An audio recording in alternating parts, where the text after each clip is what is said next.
Okay,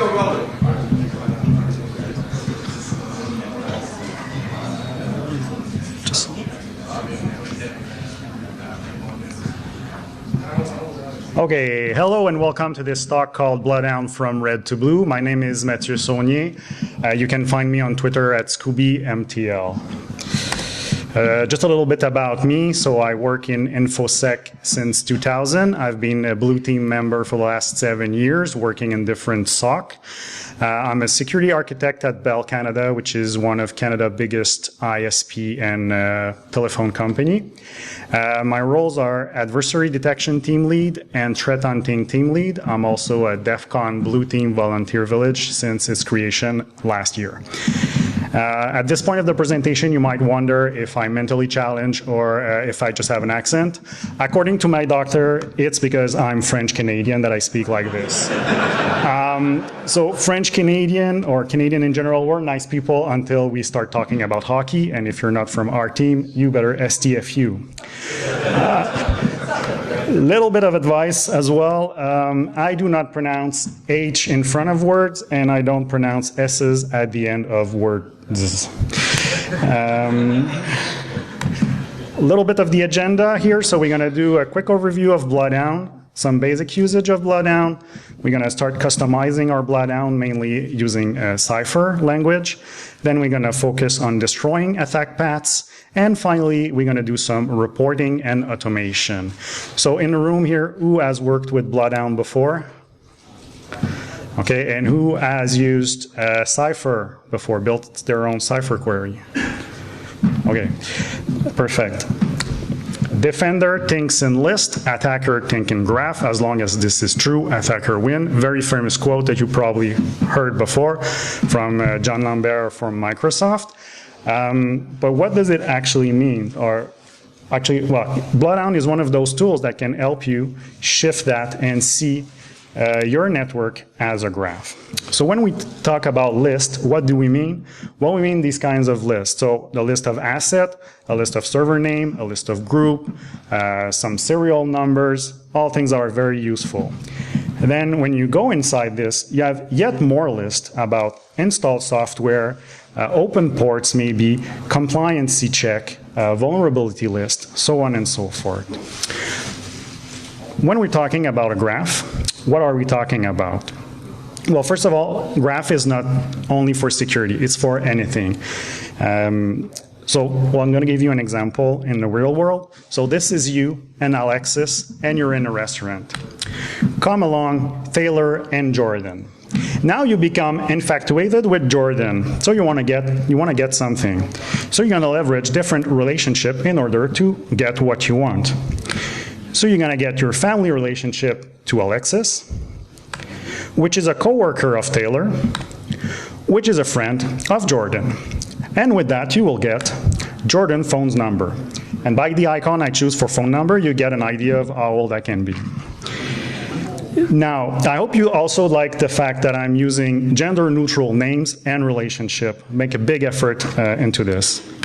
Now, a graph for an attacker or for a defender as ourselves would look a little bit like this. So you have a user that has a relationship, or actually the attacker will land somewhere, usually impersonating a user through password spray, phishing, or any other means.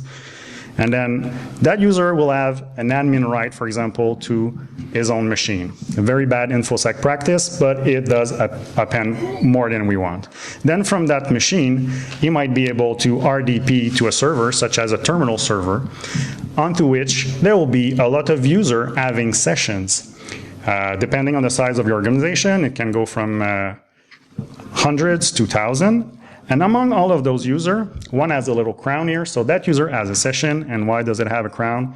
Well, because it is member of a high-value group, such as domain admin. So this is a little bit what BloodHound shows you when you use it. So a little bit of overview. So what is BloodHound? This is the only slide with so much word, but BloodHound uses graph theory to reveal the hidden and often unintended relationship within Active Directory environment. So both attacker and defenders can use those paths to identify very complex attack paths, and defender can use them to actually eliminate them. A little bit about the history of BloodHound. It was introduced at DEF CON 24 in a talk called 6 Degrees of Domain Admin. Here's the link if you haven't seen it. And in that talk, you can see Rohan actually unlock his password manager and make the repo public. It was actually demoed a few days before that at BSide Las Vegas as well. I became in touch with BloodHound at Black Hat 2017 in a talk called The Industrial Revolution of Lateral Movement from Tal Mahar and Tal Berry, where they explain how to automate all of this process of querying and exploiting the path. Very interesting talk. If you haven't seen it, I recommend it. Last year at Black Hat 2018 Arsenal, BloodHound 2.0 was released, and BloodHound is developed by Waldo, Captain Jesus, and Armjoy, people I'm very sure you're familiar with. So what does BloodHound do exactly? Well, it does three little very simple things. First of all, it queries your Active Directory, then it imports the data into a Neo4j backend, and then with the GUI, it shows relationship between the objects. Why should we use BloodHound? Well, for the red team, you can build attack path offline. That reduces a lot the noise on the network. For example, when an attacker lands, he scans or he queries the Active Directory instead of port scanning all the subnets he has access to and then jumping on a machine, stealing all their credentials, jumping on another machine, dead end, come back, try another machine, steal all the password, all the hashes, so on and so forth. So he can know exactly which machine to target, which account to target, where he's going to go next, and exactly where he's going to land. For blue team, we can use the same type of query to find the busiest attack paths, so the paths that give most of our user access to high privilege accounts. And then we can destroy those paths before they are exploited. Or we can actually even monitor them if we are advanced enough. So we have all the chains in JSON, so we can ingest that, and then we can follow the trail. So we can see if a user if user X authenticate on machine B, and then steal this credential and go somewhere else, we can follow the trail. But that's a little bit more advanced. Now we're going to talk about the basic or the first steps.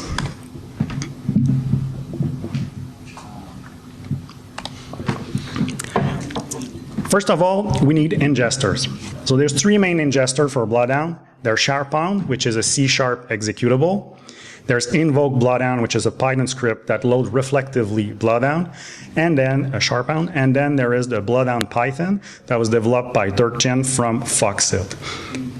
So you can leverage this if you land in a Linux box, for example. You can still get all the goodness from BloodHound. And then on the right side, you see some some switches that you can use. So collection method, or -C for short, all is usually what we're going to use.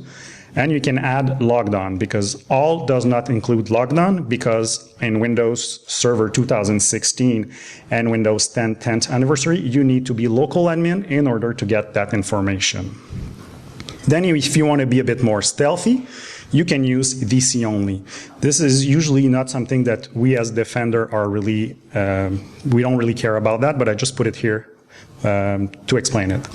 Then the very interesting one is max loop time that goes with the collection, the session loop. By default, BloodHound will try to get sessions for 2 hours. In our case, or the case of the Defender, usually we will want to extend that time frame. Because as you probably know, there's some admin tasks that are done only at night. But if you run it 2 hours at night, then you won't get your user data during the day. So it's a good idea to run it to 24 hours or more, maybe 2 days, over the weekend, and shift when you collect your data.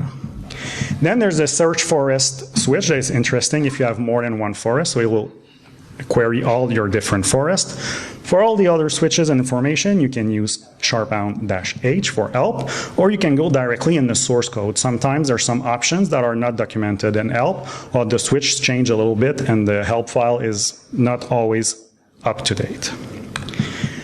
Now the GUI. Well, this is a screenshot of the GUI, but there's nothing like a live demo. So let's jump into the real UI. So this is the screen that you get when you launch the tool. So you have domain admin on your right and all the members on the left. Okay. That's great. I'm not seeing my mouse. That's going to be great.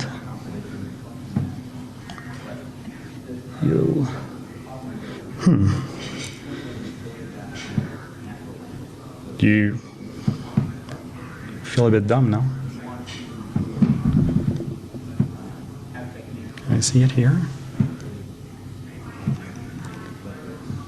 Okay. Cool. Okay, so here you see the database information. So you see that we have roughly 5,000 users with roughly 5,000 computers. Here you have node info. So when you click on something, you'll get all the properties. And here you have the pre-built query. Most of the time, the query that probably you're all most familiar with is find shortest path to domain admin. So you click here, you select your domain, and off the little dog go. While it does is a nice thing, we're going to look into just continue our tour. So here you have your custom query. To edit custom queries, you can click on the little pen here. It's going to bring up a text editor, and you can add queries. I'm going to share a link a bit later in the presentation where I give all of my Cipher queries that are in this list. Now, if we click on any of the edge, like any user here, as I said, brings up the information about it. What we can do also, we can right-click on one, and then we can have, we can go to edit node, so we're going to see the information, if it's on the domain, and all the properties of the node, and we can add any property that we want if we need to.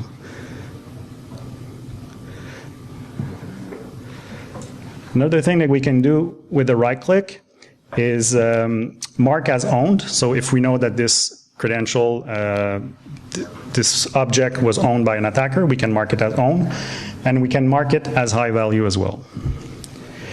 Last thing, we can set it as a starting node, and you'll see that it appears here on top. And then we can use a little road here and do exactly like in Google Map and type our destination. In this case, we want to go to domain admins, and it's going to create the path from that user to domain admin.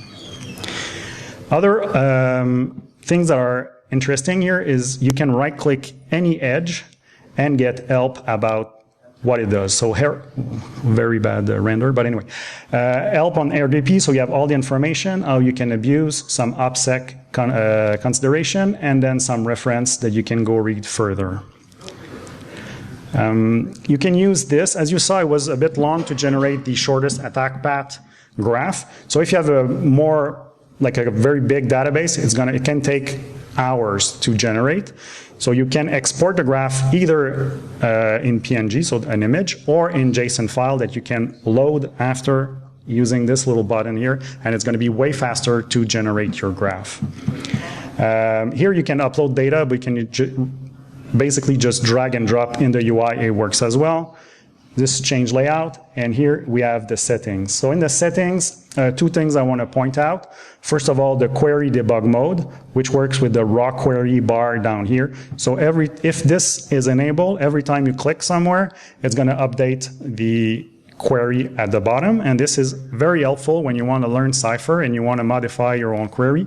You start with that, and then you modify as you want. And then the most important feature, I guess, of BloodHound is the dark mode that was introduced in BloodHound 2. Every time I say dark mode in this presentation, there's a fairy that is born. Now one last thing. Here we have some filters. So if we're not interested in all of the links or edges, we can remove the ones we don't need, and then we can rerun the query. And then there's a few shortcuts key that are not documented that I want to share with you. So for example, we can click on control. We can click on control, and it's going to toggle on and off the labels on our graph. So it might be useful to show or not show depending on who you're sharing your data with. Then you can use Shift, Control, and I to bring a console here where you can see errors if there's any and some useful information. Now, okay. There's a space bar also that brings Spotlight, and you can see any object in your graph, and then you can click on it. You can use here in the search bar, as you see, you can search for user, but something that a bit less known, you can search for GPO, like this, so you see all the GPO that the tool gathered, and you can use OU like this, and it's going to show you all the OU that it gathered. Last key that I want to share is Command R that's going to just reload and refresh the whole thing and brings you back to where you started. Back to the presentation. So this is just a quick reminder of all the commands. I said they were undocumented, so I documented them. So now they are documented at least somewhere. Now we're going to talk about the graph database that is behind this. So the backend, Neo4j, another freeware, so you can download it there. And you start it like you would start any other services by invoking it with start. You can stop or restart. And then you can access the control on localhost port 7474. You might wonder why use the web console instead of the GUI to build your query. Well, there's two good reasons. One, it has a dark theme, fairy, and it points you the error if you make any typos or error in your Cipher query. So here it gently points me that the equal sign here is not good. So when I change my equal for the semicolon, it actually will return me the information that I ask. And here I just ask, I want the group that have the property high value set to true, and then return me all the names. So those are the 4 groups that are high value by default when you launch BloodHound. Now we're going to do some customization or learning to run. So some basic Cipher. All Cipher query starts with a match, and then you need to specify some objects. So in BloodHound we have user, computers, groups, and GPO and OU, I think. And then you can use a dot to access their properties, in this case, username. Then you have relationship, which is a bracket with a little arrow pointing in a direction, and the relation type inside. Then you have the path finding, which is shortest path from one variable towards another one, and in this case we want all the path with all the level. That's why we start with one up until unlimited up. Then you have where you can do some filtering, and then you return the value that you want to your console. There's 2 ways of filtering. There's the explicit way, and there's the using the where clause. So this is explicit, so you say, I want a group where the name is domain user at testlab.local. I want another group where the name is domain admin at testlab.local, and then I want to have the shortest path between my object 1 and my, object n and object m, and then return the path. When we do it with a where, it looks a little bit like this. So we declare our variable n group, m group again, and then our shortest path from n to m, and then we will say where name, n name starts with domain user, and n name contains domain ADM. It could be starts with, ends with, just to show you that some versatility. And then again, you return the path. So here are the queries side by side. When you run them, you get the exact same result. So why should you use one versus the other? Reason number 1 is the time it takes to gather. So it's way faster to use explicit than it is to use where. On the other end, if you're a consultant or if you have multiple domain, where is a bit more useful, because you don't need to recreate your query for every customer or for every domain that you have. Using the console, we can also improve our query. So when we do not optimal query, it's going to show like this with an exclamation mark. When you click on the exclamation mark, it's going to tell you how you can improve your query, and then you can change it. So here basically what we're doing, we're looking for a user with a shortest path from the user to high value group, and we want to return the number of users that have a path. So you see that the exclamation marks are deleted, and this is the new query where you actually and define your variable right inside of your shortest path function. So this is the proper way of doing it. Pro tip number 1, explain and profile. So to help you improve your query, you can use explain. You can append explain or profile in front of your match query. If you run explain, it's going to execute plan, but not run the statement, whereas profile will actually run the statement, and you'll see exactly which operator is doing most of the work. So here's a query that show you again any object towards any object with high value. Because we're not specifying the type, we need to say that the starting node and the end node must not be the same, and then we return a name and the label, and we count them. When we run explain, it's going to give us this. When we run profile, it's going to give us this. So it's pretty much the same thing, but the numbers are not exactly the same, and this will also give you the time. Here's a quick slide to show you how complex Cipher query can become. So here you have some optional match, some collect, you count things, you extract, you filter, you unwind. So lots of more advanced features. Those are queries that were shared in the BloodHound Slack, and I believe they were both created by Waldo originally.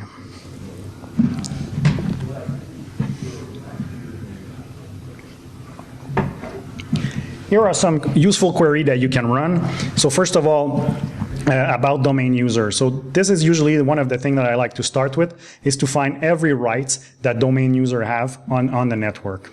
So we're going to start with where domain user or local admin, or where domain user, the shortest path from domain user to high value targets, where does the domain user can RDP to, and we're going to remove those links, this low-hanging fruit. Then we can look at all the other bad rights that they have. So all of those queries are in my GitHub page that I'm going to share. Then you can look for Kerberoasting or Kerberoastable account. If you don't know what Kerberoasting is, it is a technique whereas you request a weak cipher in RC4 of a password, and you crack it offline for a service principal name. So for functional IDs, basically. If you want more information about Kerberoasting, I suggest you go see the excellent website adsecurity.org by Sean McAuliffe. Then I also bring back the top 10x that used to be in version 1, but they're removed in version 2, because I think it's a good way to start hunting in your database and give you some nice information about where to start. Here's the link to the repo, and at the end, I'll have the last slide, we'll have a link to the whole presentation, so you don't need to take pictures of everything. It's all going to be there. If you want to know more about Cipher, here's a cheat sheet made by Neo4j where you see the main keywords, what they do, and there's lots of documentation online. Now that we know how to build Cipher queries, we're going to start destroying paths.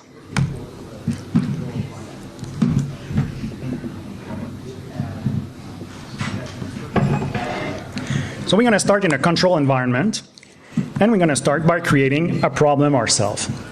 So we're going to use the merge command to create a link between domain user and a computer 673, and we're going to create an admin link, an admin2 edge from the two. So we're going to merge all that. When we run this, we get one relationship was created.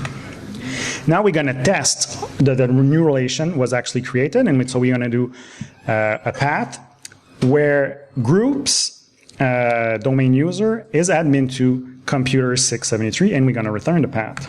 Not surprisingly, here is our relation. Now I'm going to show you two ways to actually test your remediation. First of all, we're going to filter out relation. So here we have a match on our domain user group towards our admin link towards our computer 673, and we're going to remove all relationships where the type of the relationship is admin2, and then we're going to return the path. This is method number 1, filtering out. The second method is deleting the relationship. So same beginning, we have our domain user admin2 computer 673, and we're going to delete the relation. We need an extra command to actually print. So exact same beginning, but instead of delete R, we're going to print.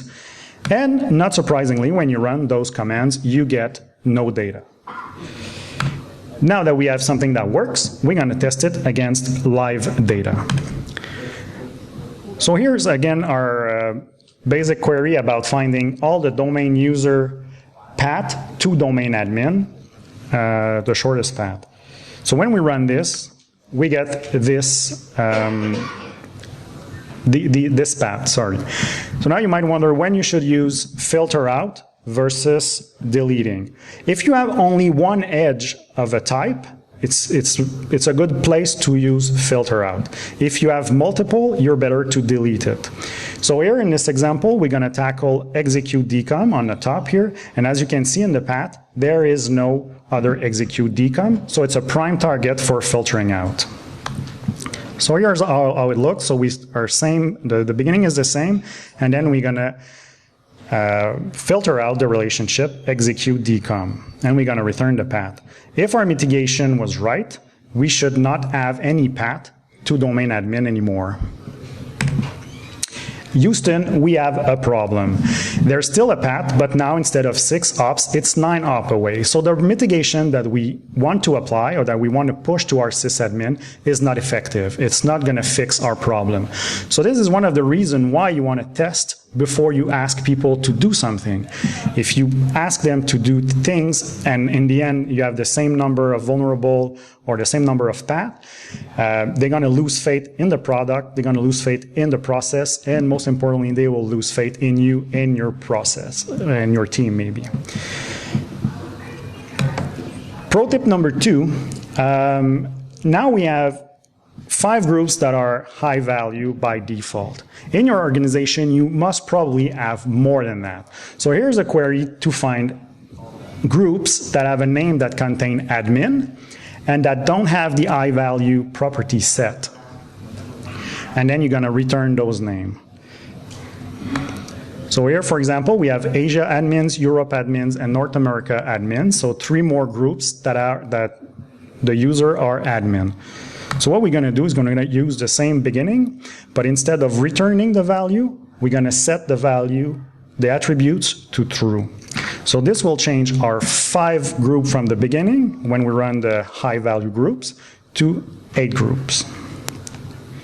Now, pro tip number 3, it's nice to have the group that are high value, but what about the member inside of those groups? Those are also high value targets. So here is a query that will actually set all of the user inside those groups to true. For those who have a good eye, you might have noticed a little something different about this query.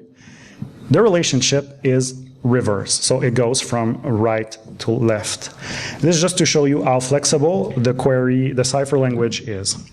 So what it looks like this. So by default, this is domain admin and the user, so you see that there's no daemon for the user, so that means that they are not high value. When you run that query, it's going to change to this. So all the user inside of all of the groups that you have tagged as high value will become high value target. When we do the shortest path, it's going to start from looking like this, from domain user to high value groups, to this. So you see that you have a lot more paths that you need to take care of if you really want to remove problems from a domain user. Pro tip number 4, I know, it's not Christmas and I keep on giving. So here is the shell version of it, and I'm going to talk about it a bit more later, but here I use it just to show you the times. So here, there's a small difference between the two, and if you can spot it, it's right here. So in the first one, we return a path, and in the second one, we return an attribute. It's much faster to return an attribute than the whole path. So if you don't need the actual path and you just need some attributes, use that instead. You're going to save lots of time. Again, another tip to make your query more performant, there's a small difference between those two queries, and it's right here. So if you don't need to do anything with the relationship, you do not need to assign a variable to it. It's going to save some time. So here the query, basically, maybe I should just explain. You're looking for domain admin's shortest path to anything, basically. If you want to learn more about Cipher and how to use BloodHound defensively, there's a good webinar from SpecterOps called Operationalizing BloodHound Attack Graph for Defense. Here's the link. You can also read SAD Processor Year of the Blue Dog post or his excellent Whisperer Handbook. Then, of course, there's the BloodHound Slack. Here's the link if you want to join, especially the Cypher Queries. There's lots of people there, including myself, that can help you with your queries. Now we're going to talk about reporting. Attacker thinks in graph, management needs metrics. So I want to thank SAD Processor for that one.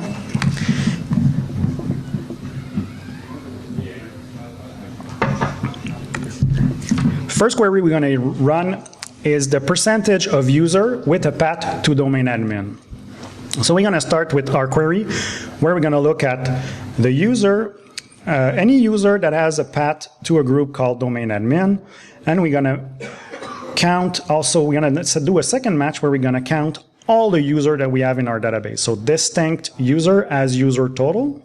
And then we kind of count the user that has a path, and we're going to assign that to a variable that you as a path, so user as a path.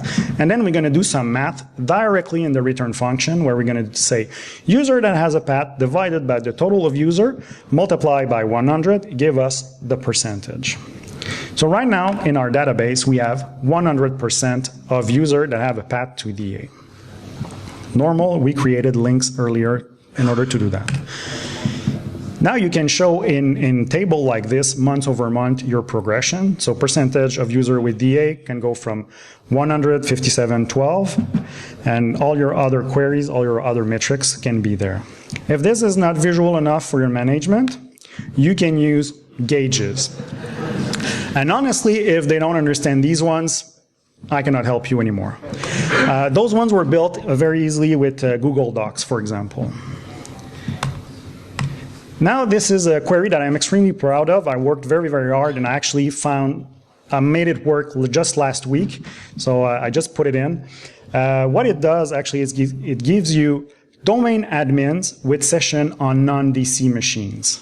So your domain admins should only log into domain admins and not on any other computers. Otherwise they leave their hashes there and they can be stolen. So the query is here says that you want a computer that is member of a group where the group is not domain controller, and you're going to assign that to a variable called non-DC. Then you're going to use your non-DC machines, and you're going to get all the sessions on that machine, so all the users that have a session on that machine, and of those users, all the users that are in the group domain admin. And then you're going to count, you're going to print the username, all the distinct username, and you're going to count their connection. Just want to highlight here that, again, Cipher, pretty powerful language. You can nest as many relationships as you want in your path.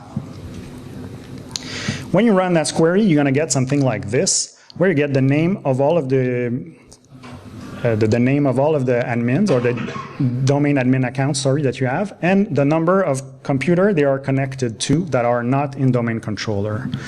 If this information is not enough, maybe you have some username that are hard to identify or to match with user, you can display more attributes than only one. So here you can see that using brackets, you can refer to multiple properties of the object. Now here's a little log graph of all the other queries. This is not probably the best way to display it. You're bright people. I'm sure you can come up with better ways of showing this data. But at least I get some points, I guess, for the Dart team.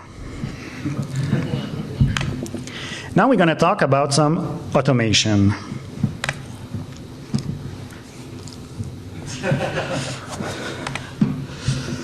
So we're back in the shell, and Neo4j ship with a command that actually lets you talk directly to the database.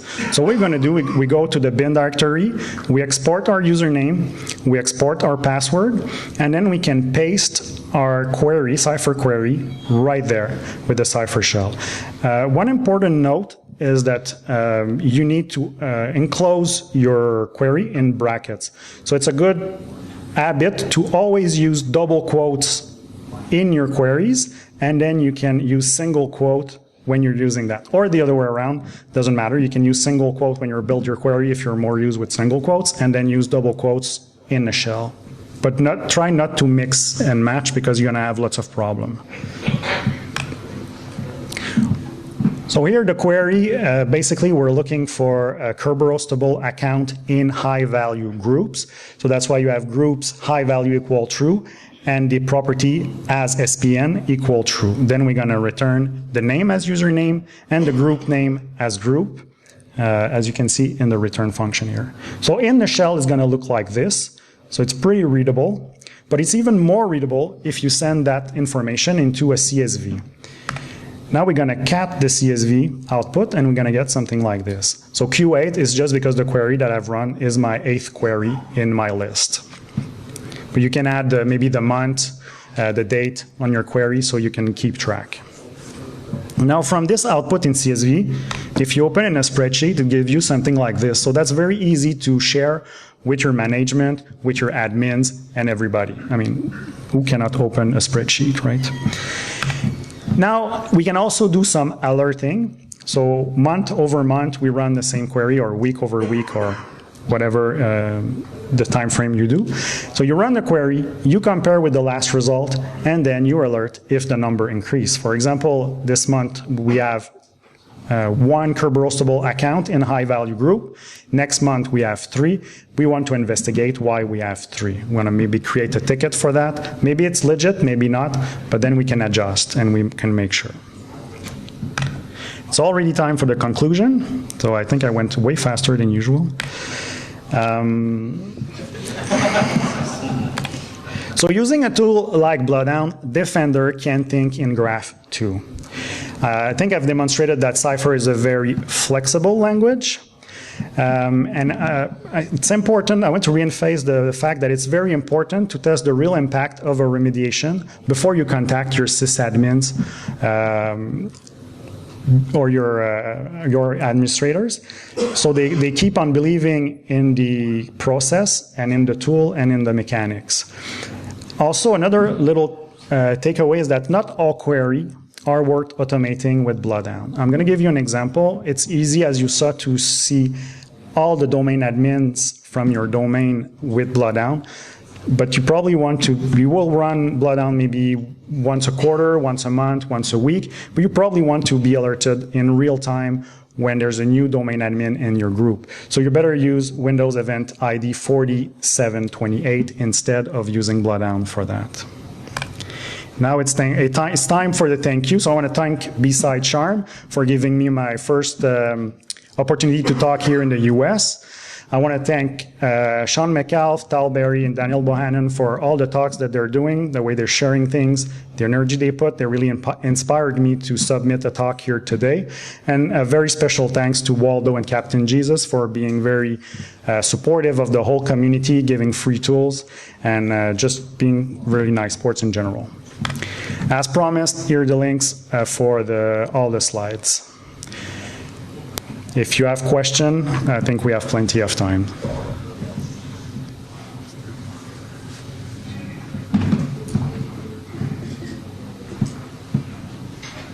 Any questions?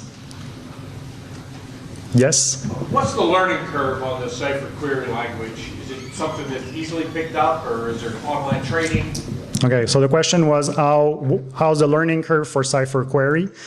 Cypher query is a language that is used a lot, so it's easy if you want to do something to Google the function you want, and there's generally open stack discussion or some discussion, some forums that will give you an answer. It won't be related to security, but usually you'll be able to adapt. So if you're familiar with database language in general, I think it's similar. I have 0 programming experience, like 0, and I could pick it up and start building interesting things with it. Any other questions? Thank you very much for your time.